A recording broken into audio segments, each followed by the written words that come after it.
Thank you so much. And indeed, we live in exciting times.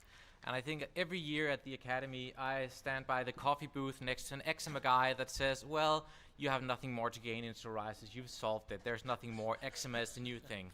And luckily, every year so far, they're proven wrong. And I hope this year, if we look at the late breakers, that we will once again prove them wrong, that we do have a lot of exciting things and new therapies coming for our patients, both the topicals and indeed also the systemics. And we're very fortunate that we have so many pharmaceutical companies that are actually willing to invest their funding and research capabilities into improving care for our patients and giving us new therapeutic options.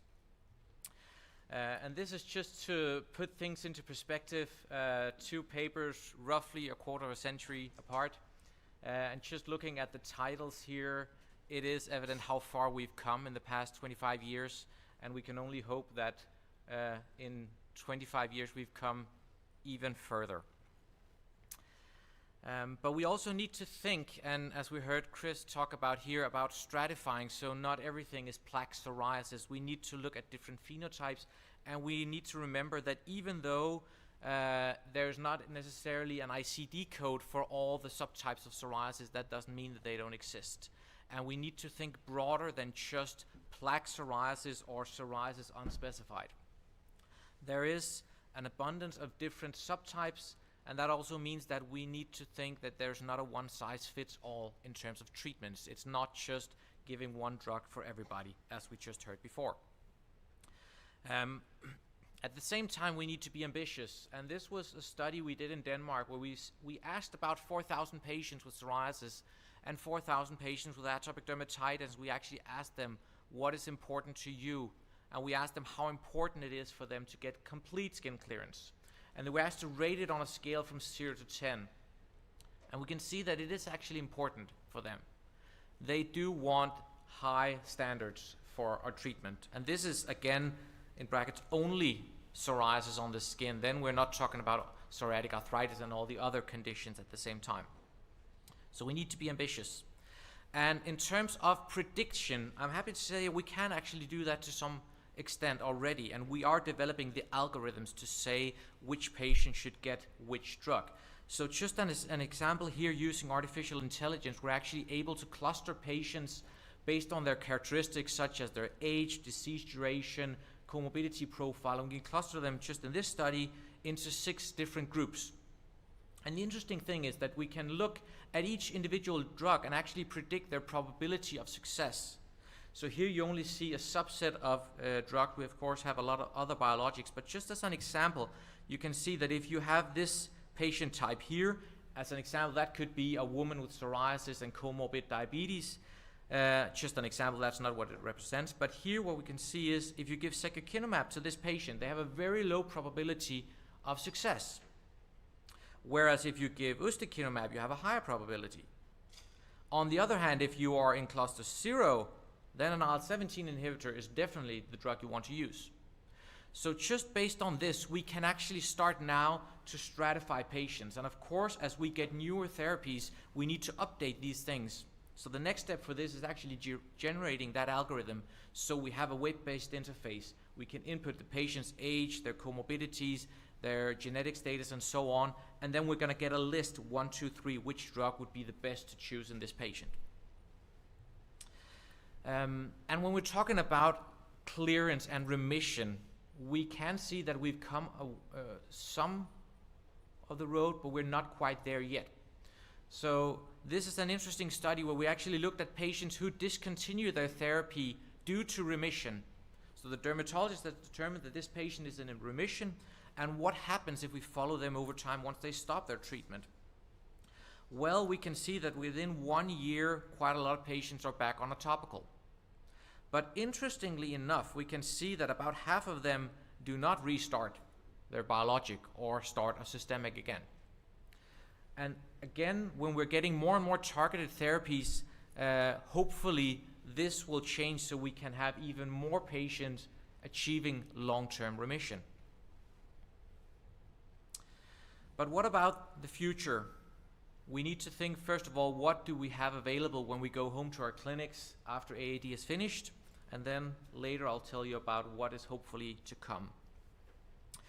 So the landscape is already starting to become crowded. We have several different targets. Just looking at the systemics here, we of course have TNFs that we have at a number of years. Now they're biosimilar. We have ustekinumab. Then we have the P19 versions of IL-23 inhibition, and we have 3 drugs available right now. We have several IL-17 inhibitors, either IL-17A, we have brodalumab, which targets the receptor, and we have bimekizumab as the newest one that targets IL-17A and F. And then, as we heard, we also have certain oral therapies. We have apremilast and we have deucravacitinib. So already now we have a lot of tools in our toolbox. And if we look at the different drugs and the different classes, what we can see, for example, with IL-17 inhibition, is that we get this very rapid onset. And I think this is also evident from those of us who actually have these drugs in clinic. The example here of bimekizumab, we can see after 1 injection in clinic, then after a week or 2, you're really starting to see that you are getting improvements. And this is again raising the bar. Remember the papers I showed you first about complete skin clearance. This is PASI 100. And it's more than half of our patients. It's almost 3 out of every 4 patients. When we're talking about IL-23 inhibitors, we actually have long-term data, both from the clinical trials here, where you can see up to 5 years that more than half of our patients are actually staying completely clear. And it's very comforting to see, both from my own country but also from the UK, that we're seeing now that the real-life data actually supports this, that we see that the drug survival or the persistence in real life of IL-23 inhibitors is extraordinarily good. And then, of course, we're talking about the orals as well. So the newest kid on the block is deucravacitinib, which is an oral TYK2 inhibitor. Luckily, we don't see the same safety issues as we have seen in some of the other JAKs that have been available. So it's still a safe option to use, and it's a good, convenient option for those who want an oral. We can see for PASI 75, it's about 45% difference to placebo at week 16. And over time, we're seeing a slight increase in those numbers as well. And again, just to remind you that not all is plaque psoriasis. This is spesolimab, the IL-36 inhibitor for generalized pustular psoriasis. We are seeing, again, smaller studies, of course, because this is an orphan disease. But those of us who've actually tried it can say, I've had it in 1 patient, and it's about 1 day until the pustules had cleared. So this is really remarkable that we're now getting to these targeted therapies for specific subtypes of psoriasis. But what about the future? And what happens when I go to the Starbucks and talk to my eczema colleague next time? I'm not mentioning any names. Well, there are still room for daily dosing, because that's often the objection. Well, you have a drug you can give 4 times a year. Do we really need something that you have to take every day? Well, as dermatologists, we tend to think we have the answer, but sometimes we actually have to ask our patients. So we did. Again, we asked 4,000 patients in Denmark, and this is the sneak peek. It's not published yet, but it is coming. We asked them how long they would be willing to treat their psoriasis. And this is just the number of patients who said that they were willing to spend more than 1 hour per day treating their psoriasis. Now, we cannot even wait for a web page to load, but they will spend more than 1 hour per day. And if we look again across this classification of severity, those who have mild severity, so even those with mild psoriasis, more than 1 in 10 are willing to use more than an hour a day to get freedom from their psoriasis. So this is not just for the orals, but this is also, again, back to the topicals. There is indeed still a place for these therapies. And I'm happy to say that it is not just Me Too drugs that we are seeing now. It's not just more of the same. We are seeing new modes of action, new targets being developed for psoriasis, and I think this is extremely important if we are thinking broader than just plaque psoriasis. If we're starting to think of this as personalized medicine, we need to understand which target to hit for that specific patient. So a lot is going on. And just looking at the biologics, we can actually see, yes, there are still IL-17 inhibitors, but we are also seeing other drugs that are being developed. Now, this is just from clinicaltrial.gov, and I can actually say that this is being updated all the time, so the science is moving very quickly here. But interestingly, even though the IPC doesn't like the mild, moderate, severe classification, this is of course still how we have to develop and report it. And it's interesting that we are also seeing targeted therapies for those who do not fit into the moderate to severe box. We are also seeing it in the milder area. Now, I couldn't fit all the small molecules into one page, so there are actually more available or in development than what we see on this page here. And I think this is extremely exciting, and I hope you have time to come to the late breaker on Sunday, because we're actually seeing the results of some of these studies being presented there. But as you can see again here, moderate to severe psoriasis, but also mild to moderate, we're seeing several different targets and really an abundance of different therapies, which fits very nicely into this idea of that we need to do stratified medicine and target the individual patient. And again, we need to think about this in terms of the comorbidity, the co-occurring diseases that I know Andy will talk a lot about in a moment as well, because we are not just treating the skin, we are also treating people that suffer from a number of other conditions, whether that are the mental burden of psoriasis or some of the associated comorbidities. We need to think of this in a holistic way.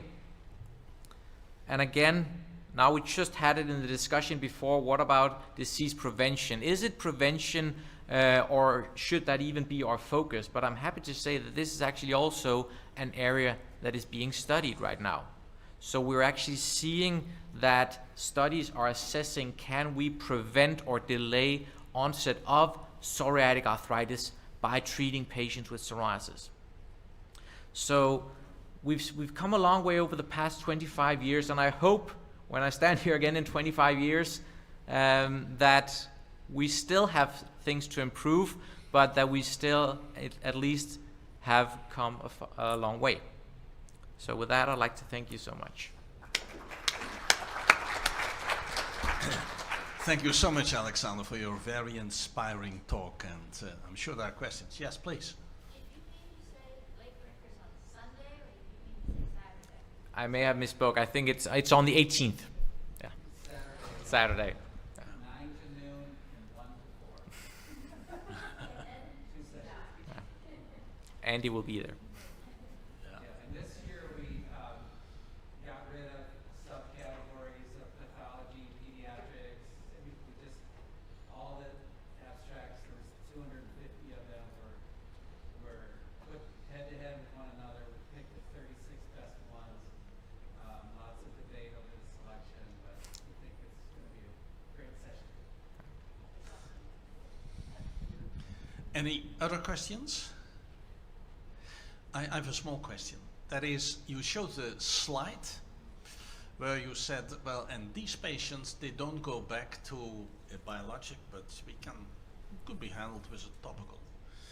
That means that there could be two populations of patients, those patients who need continuous treatment and those patients where you can go back.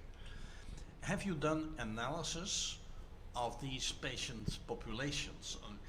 Have we some markers or have we some indicators, maybe clinical indicators, whether a patient is likely in the future to belong to that highly desired group that can go back? I would love to do studies on that. Yeah. The problem is, unfortunately, that we still have such a small percentage that obtain that true remission. That's so, important. so the numbers are small. That's a very small population. Yeah.